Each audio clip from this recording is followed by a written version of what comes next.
എൻ്റെ പേര് അശ്വിനി. ഇതെൻ്റെ ഹസ്ബൻഡ്, പേര് ബിബി. ഞങ്ങൾ കാലിക്കറ്റിൽ നിന്ന് വരുന്നു. ആദ്യം തന്നെ പരിശുദ്ധ അമ്മയ്ക്കും തിരുക്കുമാരനും കോടാനുകോടി നന്ദി അറിയിക്കുന്നു. ഞാനിവിടെ ഒരു നിയോഗം മാതാവിൻ്റെ അടുത്ത് പറഞ്ഞിട്ടുണ്ടായിരുന്നു, എൻ്റെ കല്യാണം നടക്കാൻ വേണ്ടിയിട്ട്. ഞാനിവിടെ 2022 ഉടമ്പടി എടുത്തത്. അപ്പോൾ 2022 ഉടമ്പടി എടുത്തിട്ട് എൻ്റെ കല്യാണം ഇങ്ങനെ ലേറ്റായി കൊണ്ടുവരുന്നത് കണ്ടപ്പോൾ എൻ്റെ അമ്മയ്ക്കൊക്കെ ഭയങ്കര വിഷമമായിരുന്നു. അങ്ങനെ ഞാൻ മാതാവിനെ പ്രാർത്ഥിക്കും, മാതാവിനെ ആരാധിക്കും. 22 ഞാൻ ഉടമ്പടി എടുത്തു. പിന്നെ കല്യാണം നടക്കാത്തത് കണ്ടപ്പോൾ മാതാവിൻ്റെ അടുത്ത് എൻ്റെ അമ്മ പറഞ്ഞു, ഇനി കൃപാസനത്തിലേക്ക് വരില്ല എന്ന്. അപ്പോൾ അമ്മ അന്ന് അത് പറഞ്ഞപ്പോൾ എനിക്കത് ഭയങ്കര വിഷമമായി തോന്നി. അങ്ങനെ അന്ന് രാത്രി 2023 രാത്രി ഞാൻ ജോസഫ് അച്ഛനെ സ്വപ്നത്തിൽ കണ്ടു, മാതാവിനെയും കണ്ടു. ജോസഫ് അച്ഛൻ എൻ്റെ അടുത്ത് പറഞ്ഞു, കല്യാണം നടക്കാനൊരു ടൈമുണ്ട്. ആ ടൈം അന്ന് എനിക്ക് 26 വയസ്സായിരുന്നു. 29ാമത്തെ വയസ്സിൽ എൻ്റെ കല്യാണം നടക്കുന്നു ജോസഫ് അച്ഛൻ എൻ്റെ അടുത്ത് സ്വപ്നത്തിൽ വന്ന് പറഞ്ഞു. അന്ന് എനിക്കിതിനെപ്പറ്റിയൊന്നും അങ്ങനെ അറിയില്ലായിരുന്നു. ഞാനിവിടെ കൃപാസനത്തിൽ വന്നിട്ട് 2022 വന്നത്. അപ്പം ഞാൻ ജോസഫ് അച്ഛൻ സ്വപ്നത്തിൽ പറഞ്ഞപ്പോൾ ഞാനത് ഉറച്ച് വിശ്വസിച്ചു.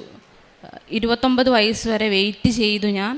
അതിനിടയിൽ ഒരുപാട് പ്രപ്പോസൽ വന്നിട്ടുണ്ടെങ്കിലും പല കാരണങ്ങൾ കൊണ്ടും കല്യാണം നടന്നില്ല. അങ്ങനെ ഞാൻ അതുവരെ മാതാവിൻ്റെ അടുത്ത് ഉടമ്പടി റിന്യൂ ചെയ്തു. പ്രേക്ഷിത പ്രവർത്തനങ്ങൾ, കാരുണ്യ പ്രവർത്തനങ്ങളെല്ലാം ഞാൻ ചെയ്തുകൊണ്ടിരുന്നു. മാതാവുമായിട്ട് ഞാൻ ഭയങ്കര ക്ലോസ് ആയിരുന്നു.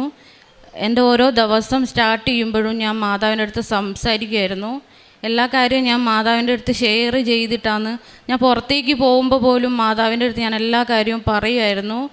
ഒരമ്മ മകൾ ബന്ധം, അത്രയും സ്ട്രോങ് ആയ ഒരു ബോണ്ടായിരുന്നു ഞാനും മാതാവും തമ്മിൽ. ഞാനൊരു ഹിന്ദു ആണ്, എൻ്റെ ഹസ്ബൻഡും ഹിന്ദു ആണ്. അതിലുപരി ഞാൻ മാതാവിനെ ഒരുപാട് സ്നേഹിക്കുന്നുണ്ടെന്ന് മാതാവിന് അത് നന്നായിട്ട് അറിയാം, എനിക്കും അറിയാം. അപ്പോൾ ഞാൻ എൻ്റെ എല്ലാ കാര്യങ്ങളും മാതാവിൻ്റെ അടുത്ത് ഷെയർ ചെയ്യുന്നത് കൊണ്ട് തന്നെ മാതാവിൻ്റെ അടുത്ത് ഞാൻ പറയുമായിരുന്നു, ഞാൻ കാലിക്കറ്റ് ആയതുകൊണ്ട് എനിക്ക് കാലിക്കറ്റിൽ നിന്ന് തന്നെ എനിക്കൊരു പ്രപ്പോസൽ കൊണ്ടു തരണം. എനിക്ക് ഭയങ്കര നിർബന്ധമായിരുന്നു കാലിക്കറ്റ് തന്നെ വേണമെന്ന്. പിന്നെ അതുപോലെ പുറത്ത് നിന്നുള്ളൊരു പ്രപ്പോസൽ മാതാവിൻ്റെ അടുത്ത് ഞാൻ പറഞ്ഞിട്ടുണ്ടായിരുന്നു. എനിക്ക് UK പോകാനും കാനഡയിൽ പോകാനൊക്കെ എനിക്ക് ഒരുപാട് ഇഷ്ടം മാതാവേ.